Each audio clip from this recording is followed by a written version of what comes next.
फुलंब्री तालुक्यातील भारतीय जनता पक्ष संभाजीनगर ग्रामीणचे जिल्हाध्यक्ष सुहास शिरसाट यांच्या संकल्पनेतून फुलंब्री येथे गुरुवार दिनांक 6 मार्च रोजी पहिल्या देवेंद्र कृषी प्रदर्शनाचे आयोजन करण्यात आले होते। यामध्ये शेती आणि शेतीपूरक व्यवसायासाठी लागणाऱ्या साधन सुविधांचे अनेक स्टॉल लावण्यात आले होते। तसेच पशुपक्षी प्रदर्शन देखील लावण्यात आले होते। यामध्ये सर्वात कमी उंचीची पुंगनूर गाय आकर्षणाचे केंद्र ठरली।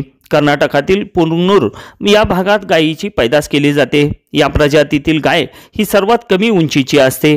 पूर्ण वाढ झालेल्या गायीची उंची साधारण 4 फुटाच्या आसपास असते। परंतु या गायीच्या दुधाला मोठी मागणी असून त्याला किंमतही चांगली मिळत असल्यामुळे आजकाल पुंगनूर गाय पाळण्याकडे शेतकऱ्यांचा कल वाढत आहे।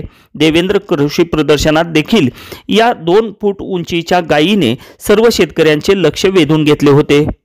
ताज्या घडामोडी जाणून घेण्यासाठी शिवशाही न्यूज यूट्यूब चॅनलला सबस्क्राइब करा। आपण हा व्हिडिओ फेसबुकवर पाहत असाल तर फेसबुक पेज फॉलो करा आणि शिवशाही news.com या आपल्या वेबसाईटलाही भेट द्या।